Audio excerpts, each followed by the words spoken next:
Buenos días a todos. Vamos a hablar un poco sobre vigilancia activa, esta vez en español, en este gran evento dedicado para pacientes.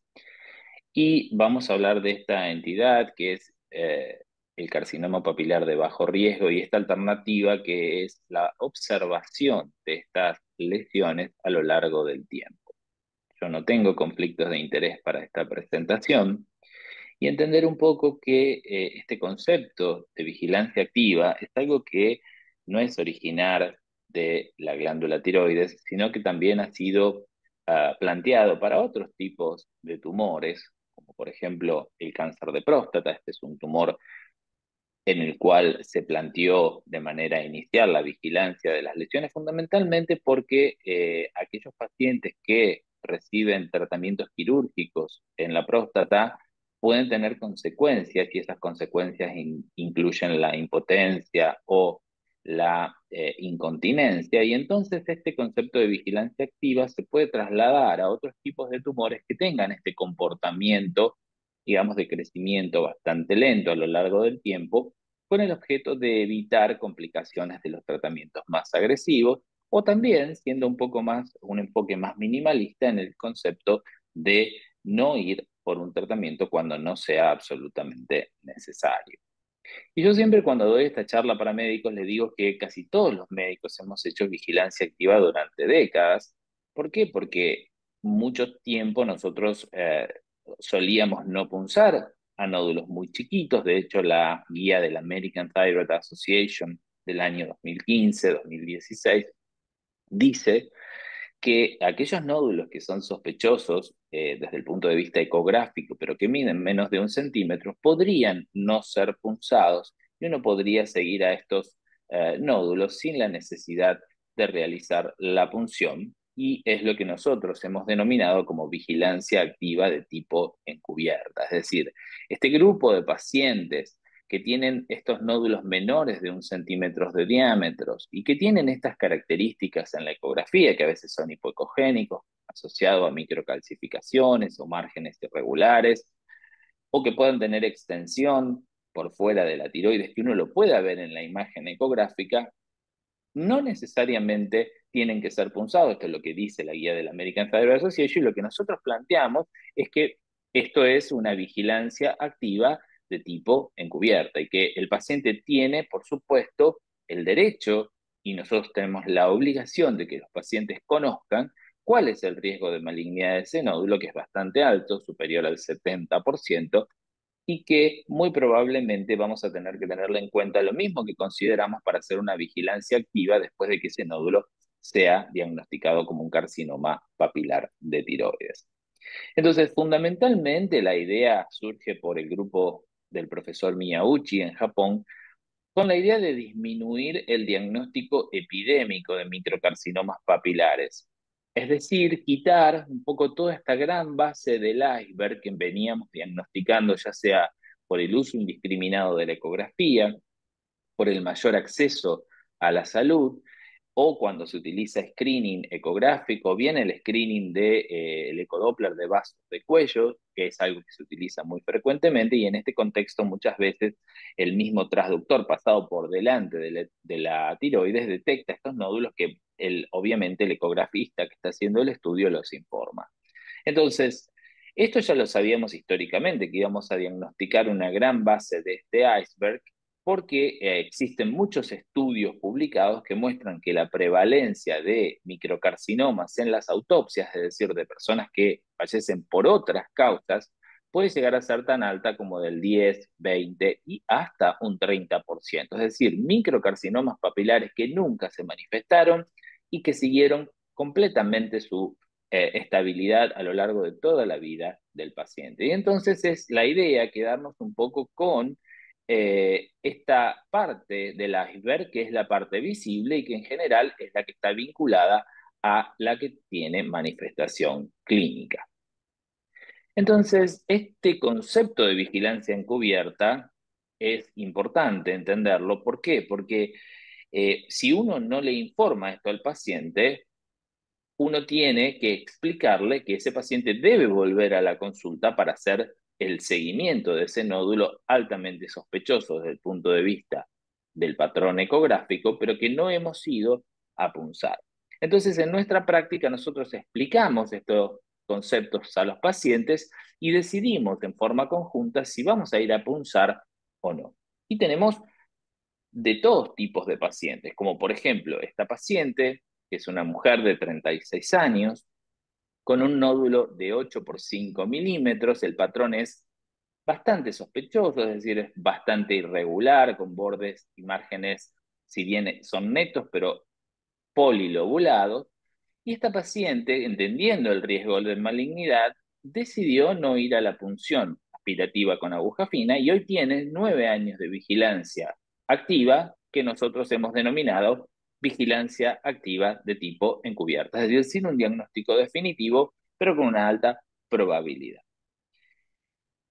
Cuando uno analiza históricamente todas las publicaciones que existen hasta el momento, las más importantes en relación a vigilancia activa, lo que nos encontramos es que cuando uno piensa en el crecimiento más de 3 milímetros, que es lo que se considera como significativo para hablar de crecimiento en cuanto a diámetro, no supera el 10% en la mayoría de las series. Es decir, que muchos de estos pacientes van a permanecer con los nódulos estables a lo largo de mucho tiempo.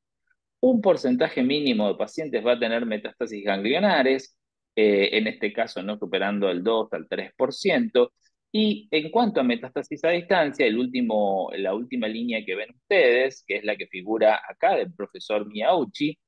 que es la que tiene más años de seguimiento, hasta 30 años de seguimiento, en donde ven que los porcentajes caen en cuanto a crecimiento más de 3 milímetros, cercanos al 6%, cercano al 2% en metástasis ganglionares, y aparecieron los primeros pacientes con metástasis a distancia, que constituyen realmente un porcentaje de pacientes insignificantes y que en realidad después del diagnóstico estuvieron bien vivos al final del seguimiento, es decir, que esto no tiene un impacto muy importante en relación a la mortalidad. Los metaanálisis son análisis un poco más profundos, es decir, analizan distintas series de pacientes, distintos tipos de estudios, y muestran más o menos esto es lo mismo, el crecimiento en más de 3 milímetros no superando este 5 o 6%, las metástasis ganglionares no superando el 4%, y los pacientes que van a cirugía alrededor de un 15 a un 12%, dependiendo un poquitito de las características de las series. Nosotros en Argentina estuvimos haciendo este estudio, los primeros que publicamos en Latinoamérica, la experiencia fuimos nosotros en el año 2017, pero lo que nosotros seguimos viendo a esta altura, si bien tuvimos un porcentaje de pacientes un poco más alto que creció estos más de 3 milímetros, lo que vemos es que en realidad solamente el 25% de los pacientes tuvieron aceptación de la vigilancia activa. Es decir, que no es algo que, al menos en Latinoamérica y en Argentina particularmente, sea fácil de plantear a los pacientes. Y cuando vemos las experiencias latinoamericanas, vemos experiencias de Argentina, de Colombia, que el doctor Sanabria es otro de los grandes autores que ha publicado, Pedro Rosario en Brasil, mostrando un poco esta prevalencia de crecimiento muy similar. Nosotros somos los que tenemos un poco más de seguimiento, casi 5,4 años en el momento de la publicación. Hoy ya casi tenemos en rango mayor más de 9 años de vigilancia activa. Y viendo que el porcentaje de aceptación es un poco diferente en Argentina, 25% por el reportado por Pedro Rosario en Brasil, que fue del 84%. Estos porcentajes de aceptación van cambiando con el tiempo. En Japón al principio solamente un 30% de los pacientes aceptaba ir a la vigilancia y después ya en la segunda publicación casi el 90% de los pacientes aceptan. En Estados Unidos alguna publicación mostrando bases de datos muestra que la aceptación es muy baja, del 15%, cómo aumenta en pocos años en Corea de un 34 a un 64%. Y bueno, esto es lo que esperamos nosotros, que con el paso del tiempo y con el conocimiento de que esta entidad se comporta de manera bastante benigna y que siempre podemos rescatar a los pacientes después de que haya crecimiento, es decir, que esto no va a tener una implicancia absolutamente negativa, podemos ir cambiando esta frecuencia de aceptación. ¿Qué factores vamos a tener en cuenta en los pacientes para decir si este paciente es candidato o no es candidato? Bueno, uno es dónde está localizado el nódulo. Si el nódulo está muy pegado hacia la parte posterior de la tiroides, que es donde se encuentra la glándula, donde se encuentra, perdón, la tráquea, donde se encuentra también el trayecto del nervio recurrente, que es el nervio que inerva las cuerdas vocales, bueno, esos son sitios que nos hacen pensar que ese nódulo puede extenderse un poquitito más allá si crece, y si crece puede infiltrar, por ejemplo, la tráquea. Y existen distintos ángulos que nos hablan del mayor porcentaje de infiltración. El ángulo obtuso es el que tiene mayor riesgo de infiltración de la tráquea, por lo tanto, estos no son pacientes candidatos ideales para la vigilancia. Y aquellos nódulos que se encuentran en la parte posterior del lóbulo, conjuntamente donde uno cree que atraviesa el nervio recurrente, digo cree porque no siempre uno puede asegurar que el nervio va a estar en esa localización, porque hay distintos recorridos del nervio, pero la mayoría de las veces están donde vemos localizados. Bueno, esos pacientes van a tener un riesgo de que se infiltre ese nervio y que a lo mejor se pueda producir una parálisis de ese nervio y parálisis de entonces de la cuerda vocal con disfonía. ¿Qué otros factores vamos a tener en cuenta? Bueno, la edad es importante porque a mayor edad, menor es la probabilidad de crecimiento. Ven a ustedes que esta curva plana que se observa en pacientes por arriba de los 60 años indica que cuanto mayor es el paciente, menor es la probabilidad de crecimiento de estos nódulos. Y por el contrario, en los pacientes menores de 40 años, pacientes más jóvenes, vamos a ver que la mitad de los pacientes, al final del seguimiento, aproximadamente con 10, 15 años, vamos a tener un crecimiento más de 3 milímetros. Y esto es bastante lógico, cuanto más tiempo tengamos para seguir a ese paciente, más probabilidad de que ese nódulo tenga crecimiento. También esto fue demostrado por otras series, no solamente la del profesor Miyauchi, sino también por la del profesor Tsushitani, dividiendo entre mayores y menores de 50 años de edad. Con respecto al embarazo, el embarazo es algo que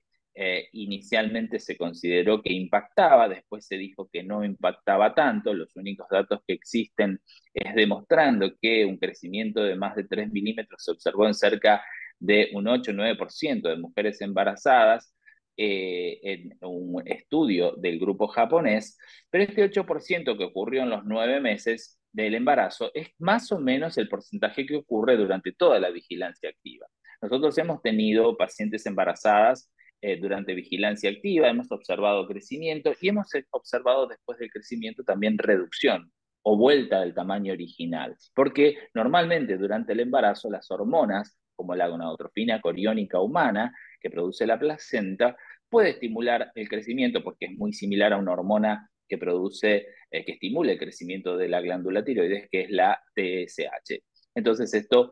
puede impactar el crecimiento, pero puede ser también que después del embarazo estos nódulos vuelvan al tamaño normal. Y con respecto a las calcificaciones, hay datos iniciales que muestran que las calcificaciones de los nódulos tendrían un impacto. Cuanto más calcificado esté ese nódulo, menos el crecimiento, pero hay otras publicaciones que muestran lo contrario, así que esto todavía está bastante en investigación. Otro punto también controvertido es el nivel de TSH, es decir, si el paciente que estando con una función tiroidea normal, uno necesita bajar aún más el nivel de TSH. Y los estudios lo que han mostrado es que en realidad existiría un nivel de TSH, aquellos pacientes que tienen niveles de TSH por arriba de 2,5, son los que tienen mayor probabilidad de crecimiento de esos nódulos con un 33% de crecimiento. Todavía esto está bastante en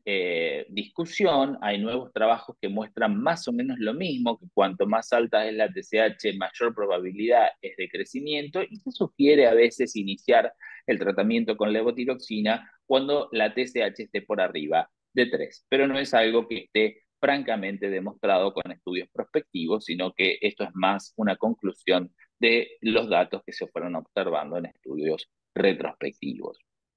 Con respecto a la cinética de crecimiento tumoral, veamos un caso clínico. Esta es una paciente de 43 años que tiene un nódulo, tenía en el 2011 un nódulo de 7 por 5 por 5 milímetros, hipoecogénico, con microcalcificaciones. En este momento no se puntó. Pasaron algunos años y en el 2017, este mismo nódulo, sin ningún cambio, la paciente ve a otro endocrinólogo y decide punzar ese nódulo. Es decir, que ahí se diagnostica este carcinoma papilar, es decir, categoría 6 de Bethesda, un carcinoma papilar, y la paciente muy minimalista inicia vigilancia activa. Esta paciente queda embarazada, el nódulo aumenta de tamaño durante el embarazo, por supuesto que decidimos continuar la vigilancia, y posparto, un año después, la paciente vuelve con el nódulo inclusive un poquitito más chiquito que el original, pero podríamos decir que al mismo tamaño que el original. Y hoy, en 2023, ese nódulo continúa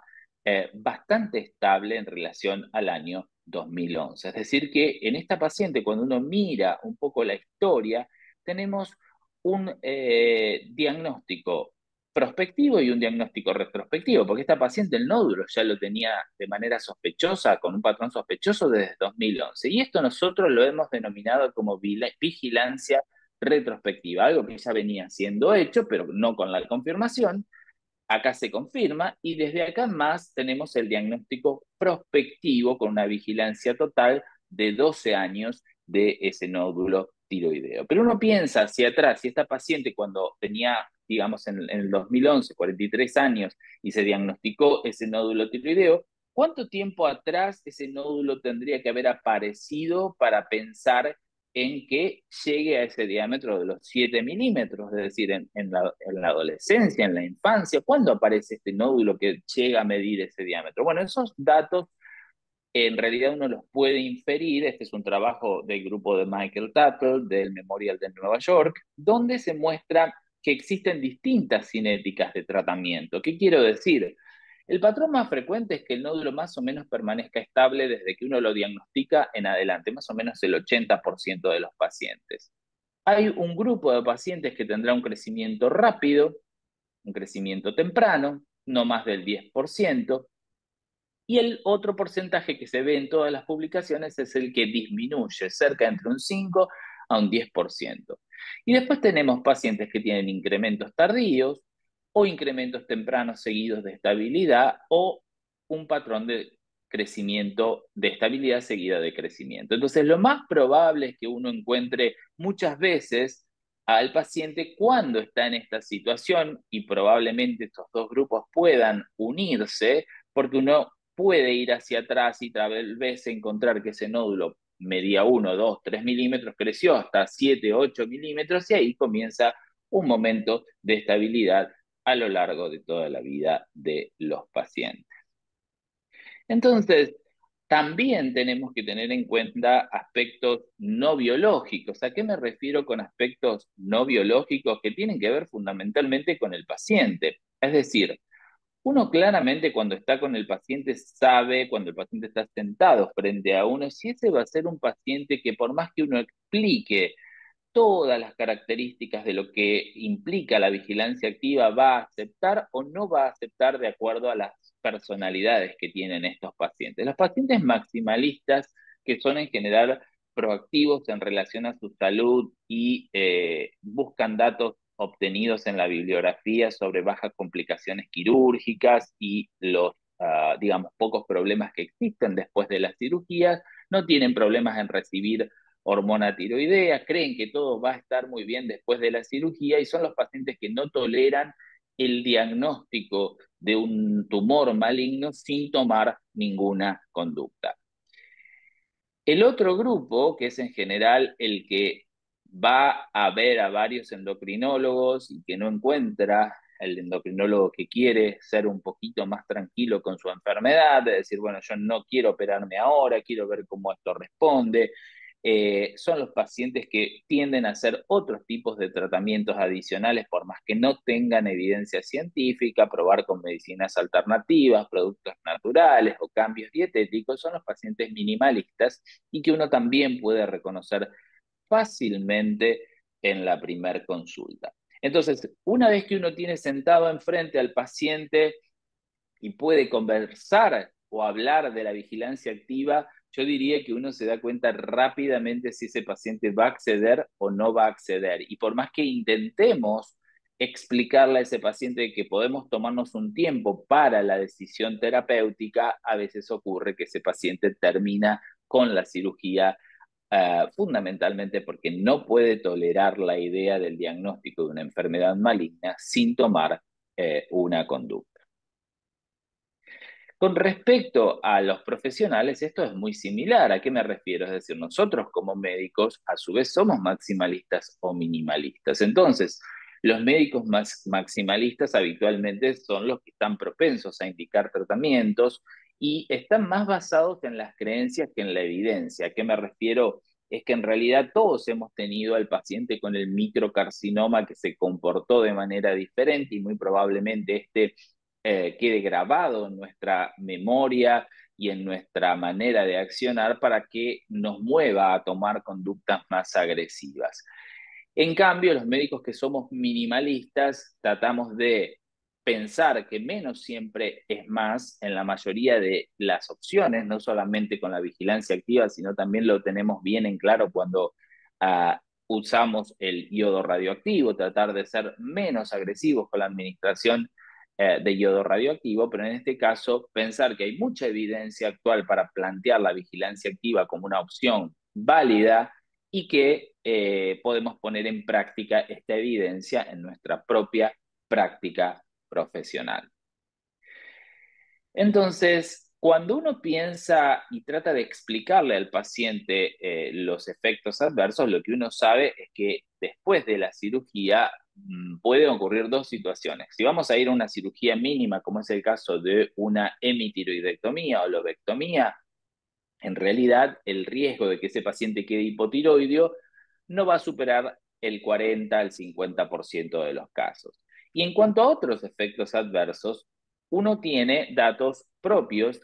y datos internacionales. Lo que sabemos es que las tiroidectomías totales, es decir, cuando uno saca toda la glándula, el riesgo de parálisis recurrencial, es decir, que quede con parálisis de la cuerda vocal, no es muy alto, no supera el 1,3% y el 2,2% para el caso del hipoparatiroidismo, es decir, que se dañen las glándulas, la vascularización o se lleve el cirujano las glándulas paratiroides en el momento quirúrgico y ese paciente termine con necesidad de reemplazo de calcio y de vitamina D, calcitriol en este caso, por el resto de su vida. Eso es mucho menor con la lobectomía, así que no es una discusión que uno tenga muy presente con la lobectomía, cuando uno puede plantear una cirugía menos agresiva. Pero nosotros en nuestro medio, en el año 2020, demostramos que aquellos pacientes que no iban a la vigilancia, fue nuestra actualización de vigilancia activa en nuestra población de pacientes, donde tuvimos un 14% de crecimiento, un 10% de reducción de tamaños y casi el 70% de estabilidad. Vemos que el grupo de pacientes que fue a la cirugía, tuvimos un porcentaje de efectos adversos que fue del 24%, es decir, casi un cuarto de los pacientes terminaron con un efecto adverso, con parálisis de las cuerdas vocales en un 2% definitivas y con hipoparatiroidismo en un 5%, teniendo en cuenta que casi la mayoría de los pacientes, un 98,5% de nuestros pacientes eligió la tiroidectomía total en conjunto con el cirujano. Y muy pocos pacientes fueron a la lobectomía. Esto fue cambiando en los últimos 3 años. Muchos más pacientes acceden a la lobectomía, pero hay que tener en cuenta que cuando el cirujano plantea esto al paciente, muchas veces ocurre que el paciente dice, no, pero bueno, si tengo que volver a una cirugía porque me encuentran otro nódulo, porque aparece un tumor del otro lado, prefiero ir a la tiroidectomía total y terminar con esta situación de entrada. Esto es una mentalidad, por supuesto, mucho más maximalista del paciente. Existen otras alternativas más allá de las quirúrgicas, como son la ablación con radiofrecuencia, que comienza a ser una alternativa para los microcarcinomas en nuestra región, no tan generalizada como lo es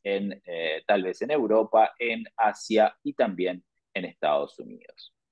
Por supuesto que si las tiroidectomías son realizadas en centros de altos volúmenes, es decir, que los cirujanos tienen mucha especialización en cirugía de tiroides, como ocurre en nuestro hospital, nosotros tuvimos, por supuesto, muchas menos complicaciones que las que ocurrieron en centros de menor volumen, es decir, cuando en estos pacientes tenían que ser derivados a otros centros porque sus coberturas sociales no le permitían la cirugía en nuestro hospital.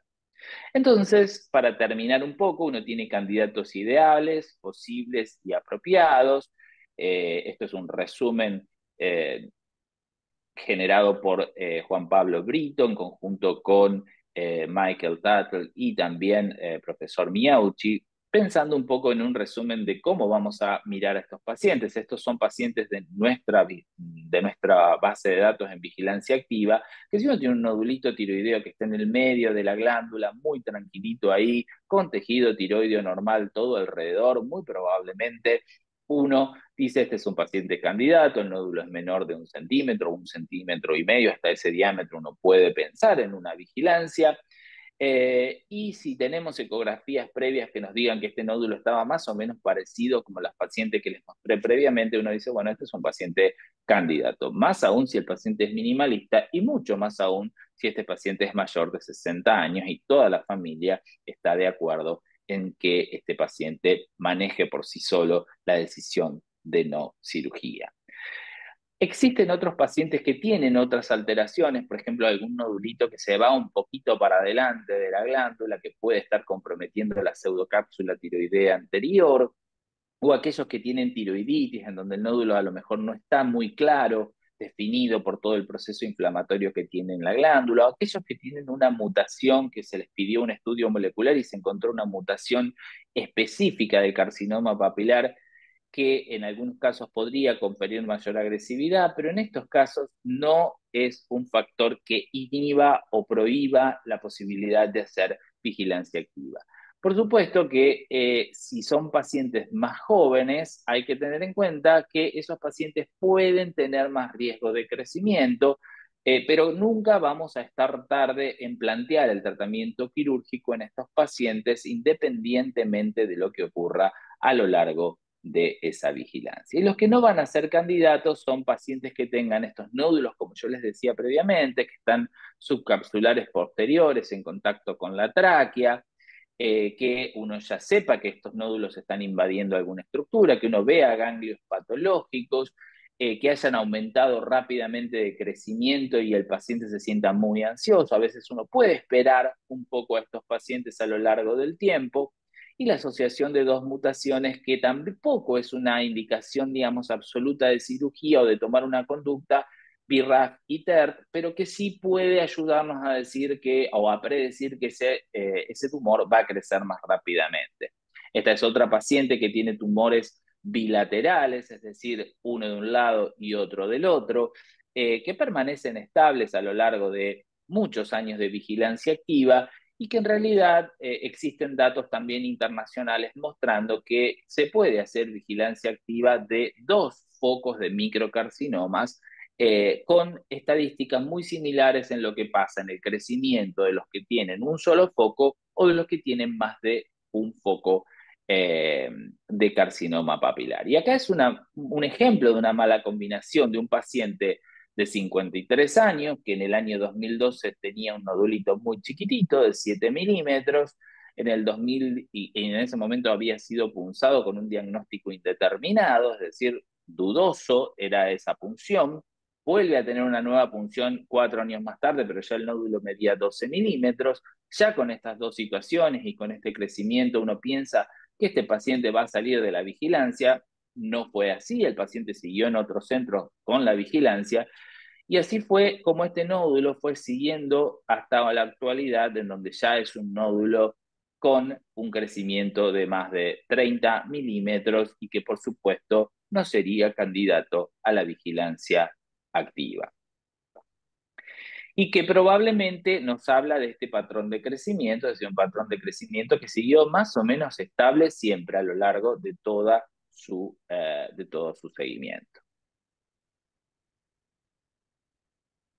Entonces, para terminar, existe un camino de decisiones que va de la mano del médico, el paciente y también muchas veces de los familiares de estos pacientes, que de acuerdo a las características de ese patrón ecográfico que vamos a observar, vamos a decidir si vamos a ir a una punción o no. Si ese paciente es un paciente que no quiere ir a la punción con un nódulo, por ejemplo, de 8 milímetros, con altas características de sospecha, como por ejemplo hipoecogénico o marcadamente hipoecogénico, con microcalcificaciones y bordes irregulares, y el paciente dice, yo no quiero ir a la punción, perfecto, vamos a considerar todo lo que mismo que consideramos para una vigilancia activa confirmada, pero nosotros la denominamos vigilancia activa encubierta porque no está confirmada definitivamente. Si esos nódulos ya venían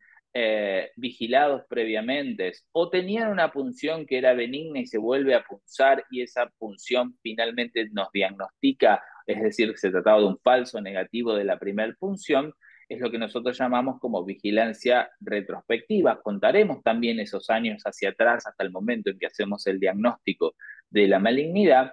y finalmente plantearemos la vigilancia activa versus la cirugía, que como siempre se discutirá entre paciente, médico, endocrinólogo y cirujano los pros y los contras de cada una de estas indicaciones. Entonces, hay diferentes caminos con un mismo resultado y esto es lo que yo trato de explicarle a los pacientes. Por ejemplo, una paciente de 64 años con un carcinoma papilar de 1,3 centímetros, con todas las características que nos permitan sí pensar en que esta paciente va a ser candidata a la vigilancia, los caminos que esa paciente pueda ver pueden sonar distintos para esa misma paciente. Para la paciente A, la vigilancia activa puede llegar a ser el mejor camino, el más corto, el más simple, mientras que pensar en una tiroidectomía total puede ser todo un camino muy complejo y a lo mejor puede ver como una alternativa a la ablación con radiofrecuencia. Y lo que yo trato de explicarles a estos pacientes es que encontrar ganglios, que es lo que más tememos, digamos, en la vigilancia, que aparezca algún ganglio metastásico en el seguimiento, no va a superar el 5% independientemente de cualquiera de las opciones de las cuales optemos. Ya sea vayamos a la vigilancia activa, vayamos a la tiroidectomía total, saquemos la mitad de la glándula o utilicemos la ablación con radiofrecuencia, es decir, el riesgo de recurrencia de un tumor de bajo riesgo, como son estos, es más o menos esa situación. Y esta idea puede ser totalmente diferente para una paciente A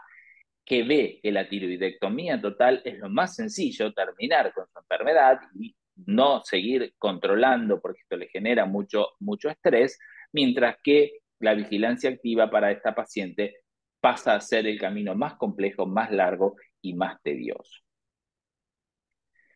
Entonces, probablemente muchos de ustedes, después de escuchar esta charla, podrán pensar si ya fueron operados, si hubieran sido candidatos después de atravesar un procedimiento quirúrgico a una vigilancia activa con un nodulito chiquitito, o al revés, si en realidad seguirían manteniendo la idea de vigilancia activa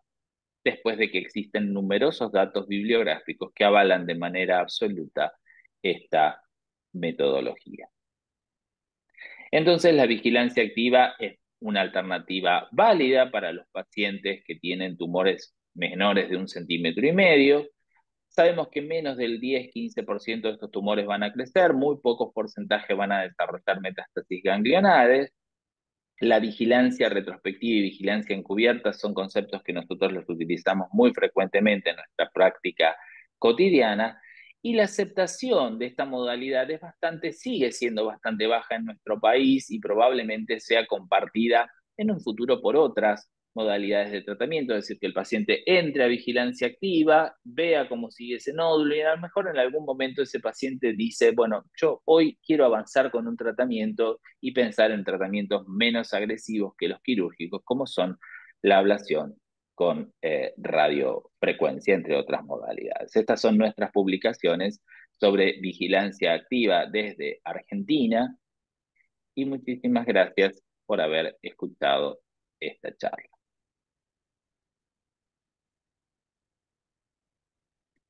Bueno, un cariño grande para Claudia Figueroa de MECAT México y si quieren estoy abierto a alguna pregunta adicional, si ustedes quieren, y si no, los dejo y espero que hayan podido aprovechar o que la aprovechen a esta charla en las redes o en la página de Zaika.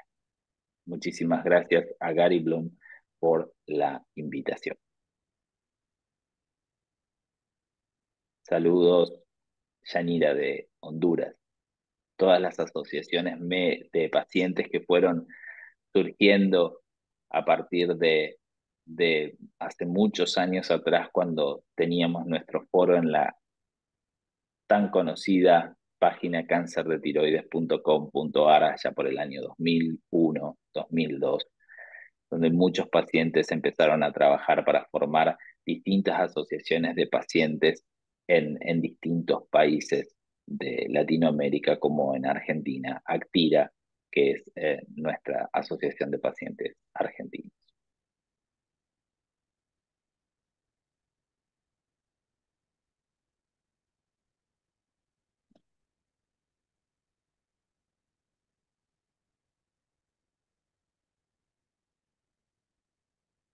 Acá Yanira pregunta qué vigilancia se le da a los hijos de los pacientes con diagnósticos de cáncer de tiroides según el tipo de cáncer. Muy buena pregunta, Yanira. En realidad, para los pacientes que tienen carcinoma papilar, nosotros no sugerimos una vigilancia específica, es decir, no es que vamos a hacer ecografías de rutina a todos los hijos para buscar el carcinoma papilar, fundamentalmente por lo que les decía al principio, es decir, casi el 30% en algunas series, quizás un poco menos en otras, un 5-10% vamos a encontrar carcinomas papilares que no tienen que ver con una historia familiar, sino que tienen que ver más con la, digamos, la coincidencia y entonces no estamos buscando activamente esos microcarcinomas papilares. Ahora, si existen más de dos o tres miembros en una misma familia con un carcinoma papilar, podría estar constituyendo lo que se llama carcinoma papilar familiar, que es una entidad bastante poco prevalente, menos del 1% de los pacientes, entre un 1 o un 3% se puede presentar con esta situación. Y en ese caso, si existen más familiares, tal vez buscamos activamente el diagnóstico del carcinoma papilar. Y si no, lo que hacemos es palpar el cuello de los hijos para ver si esas alteraciones palpatorias ameritan una evaluación ecográfica. Eso es para el carcinoma diferenciado, para el carcinoma papilar. Para el carcinoma medular de tiroides la situación es completamente diferente. Ustedes saben que el carcinoma medular de tiroides no planteamos al momento la vigilancia activa de estos tumores porque tienen en general un comportamiento más agresivo. Y en ese contexto, cuando sepamos que un carcinoma medular es hereditario, es decir, esto se sabe porque se analiza en sangre si ese gen está mutado, vamos a ir a buscar activamente el diagnóstico del carcinoma medular, que se va a hacer no solamente con la ecografía, sino con la medición en sangre de una proteína que se llama, un péptido que se llama calcitonina y que muchas veces nos permite hacer el diagnóstico de la enfermedad directamente desde la sangre y tener el planteo de en qué momento se va a hacer el tratamiento quirúrgico. En general se hacen, dependiendo del tipo de mutaciones, en la infancia temprana o en la infancia tardía.